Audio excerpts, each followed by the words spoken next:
মৰিয়নীত আজি অনুষ্ঠিত হৈছে সদৌ অসম অস্মিতা শ্বুটিং বল প্ৰতিযোগিতা। মৰিয়নী মহাদেৱ আগৰৱালা উচ্চতৰ মাধ্যমিক বিদ্যালয় খেলপথাৰত অনুষ্ঠিত হৈছে এই প্ৰতিযোগিতাখন। অসমৰ বিভিন্ন ঠাইৰ মুঠ 16টা দলে অংশগ্ৰহণ কৰিছে এই প্ৰতিযোগিতাত।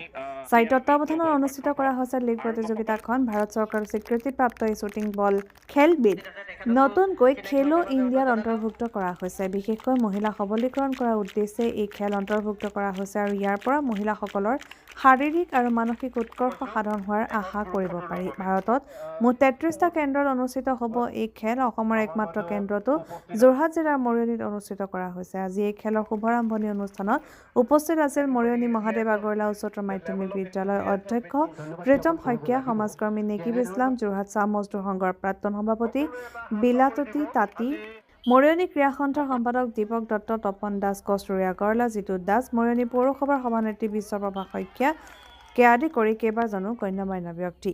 যিটো খেলো ইণ্ডিয়াৰ উদ্যোগত যিটো আমাৰ শ্বুটিং বল লীগ আমাৰ মহাদেৱ আগৰৱালা হায়াৰ ছেকেণ্ডেৰী স্কুলৰ খেলপথাৰত অনুষ্ঠিত হৈছে। তাত আমি বিশেষকৈ আমাৰ আমাৰ যিটো যোৰহাট জিলা শ্বুটিং বল যিটো ভোগদৈ দল আছে, এই ভোগদৈ দলক আমি প্ৰতিনিধিত্ব কৰিছো। গতিকে এই ক্ষেত্ৰত আমি যি উদ্যোক্তাসকললৈ আমি আন্তৰিক ধন্যবাদ জ্ঞাপন কৰিছো। লগতে আমাৰ যি টিম, আমাৰ ভোগদৈ টিম, আমাৰ খেলুৱৈসকলক আমি উৎসাহ জনাবৰ কাৰণে আমি এই খেলত আমি অংশগ্ৰহণ কৰিছো। লগতে আমি ভৱিষ্যতৰ দিনবোৰত যাতে এই খেলৰ যোগেদি যাতে আমি মৰিয়নীৰ পৰা এটা ভাল যাতে শুভফল যাতে আশা কৰিব পাৰোঁ, আমি তাকে আশা কৰিছো। আৰু এই খেলো ইণ্ডিয়াৰ যোগেদি যাতে আমাৰ অসমৰ লগতে সমগ্ৰ ভাৰতবৰ্ষত যাতে আমাৰ এই টিমৰ এটা প্ৰসাৰ লাভ কৰে, আমি তাকে কামনা কৰিছো। আৰু ভোগদৈ দলৰ পৰা আমি সকলোকে আন্তৰিক ধন্যবাদ জ্ঞাপন কৰিছো। মৰিয়নীত অনুষ্ঠিত হ'বলৈ গৈ আছে। এইটো অস্মিতা শ্বুটিং বল লীগ ভাৰত চৰকাৰৰ এটা স্বীকৃতিপ্ৰাপ্ত গেম আৰু ভাৰত চৰকাৰৰ এটা ডাঙৰ প্ৰজেক্ট। মহিলাসকলৰ সবলীকৰণ উন্নতিৰ কাৰণে শাৰীৰিক মানসিক বৌদ্ধিক বিকাশৰ কাৰণে এখন খেল এখন হৈছে।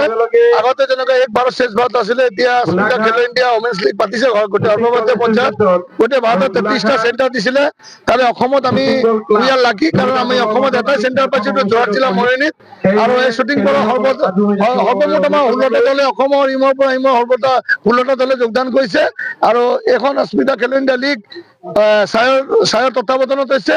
ইয়াত যিমান চাৰ্টিফিকেট, মেডেল, ইণ্ডিয়া দিব আৰু ইয়াৰ চাৰ্টিফিকেট ভৱিষ্যতত আগবাঢ়ি যোৱা ক্ষেত্ৰত পঢ়া শুনা চাকৰি ক্ষেত্ৰত সকলোত কাম দিব। আৰু সকলো শেষত মই যিমানখিনিত আমাক সহায় সহযোগিতা আগবঢ়ালে সকলো ডিপাৰ্টমেণ্ট, ক্ৰীড়া বিষয়া, মৰিয়নী মিউনিচিপালিটি বৰ্ড, সাংবাদিক, খেলুৱৈসকল, ব্যৱসায়ীসকল সকলোকে মই বিশেষভাৱে ধন্যবাদ দিছো। লগতে ক্ৰীড়া সন্থাৰ আকৌ মই ধন্যবাদ দিছো। আৰু লগতে মই সন্মানীয় সভাপতি ডাঙৰীয়া, আমাৰ আজি বিশেষ ব্যস্ততাৰ বাবে তেওঁ ইয়াত নাই, ৰূপজ্যোতি কৰ্মী অল আছামৰ, গতিকে তেখেতকো মই বিশেষ ধন্যবাদ দিছো। আৰু খেলখনৰ উন্নতি হওক বুলি আশা কৰি মই বক্তব্য সামৰিছো। মৰিয়নীৰ পৰা সূৰ্য দাসৰ ৰিপৰ্ট, এনি এক্সপ্ৰেছ।